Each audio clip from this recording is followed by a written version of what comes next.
Хората често си представят ботокса като начин да си замразиш лицето и да не можеш да се усмихваш. Вярно ли е това или просто не винаги се слага правилно?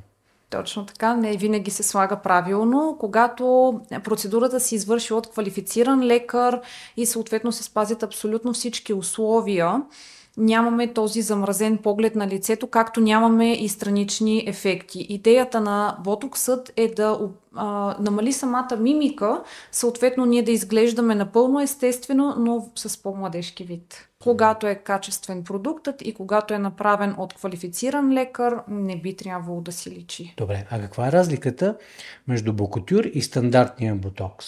Това просто марка ли е или има реални разлики в състава и безопасността? Това наистина е марка Ботокс, представлява ботулинов токсин тип А, но има малко различия спрямо другите търговски марки. Това се състои в факта, че в Бокутюр количеството на протеините е доста по-малко, дори бих казала минимално, а протеините са съставките, към които нашият организъм образува антитела.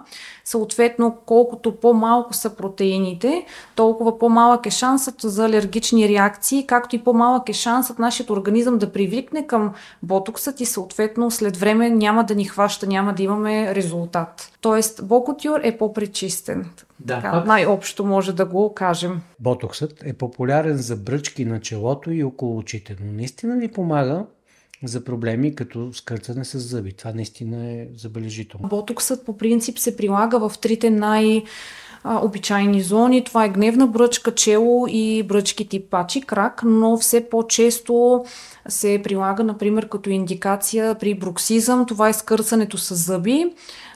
Самият мускул, наречен масетер, дъвкателният мускул хипертрофира, т.е. става доста силен при това скърцане с зъби и ние го отпускаме чрез прилагане на ботулинов токсин. Ако ботоксът е медицински продукт, защото толкова често го виждаме като услуга в козметични салони? Има ли реална опасност, ако не се прилага от лекар?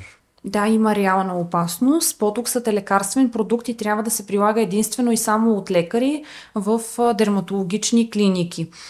Много често, когато той се прилага от неквалифицирани хора, козметици и така нататък, крие своите рискове. Например, падане на клепачи, натежаване на вежди, лицева асиметрия, както и доста по-тежки, например, алергични реакции или ботулизъм, както чухме в последните седмици по телевизията. Как изглежда нормалният процес на поставянето му? Колко време трае процедурата, кога започва да действа и колко време издържа ефекта? Може ли така да ни разкажете?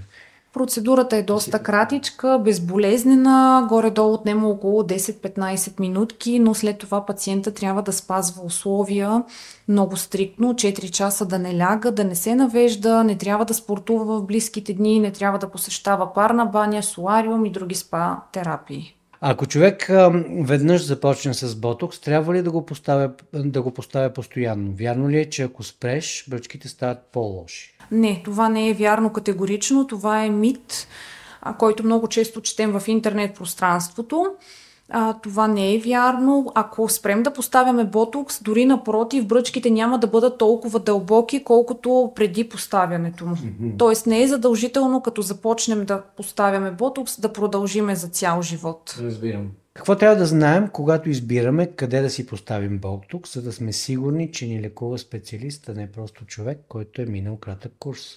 Първо трябва да провериме лекарят, дали съответно неговият уин, както и дали е изкарал съответният курс за поставяне на конкретният тип ботокс. Второ, много важно е да видим продукта, кой дали е от регистрираните. Например, Бокутюр, отново казвам, той е регистриран продукт на територията на България и е един от най-безопасните продукти. Това са двете много важни условия.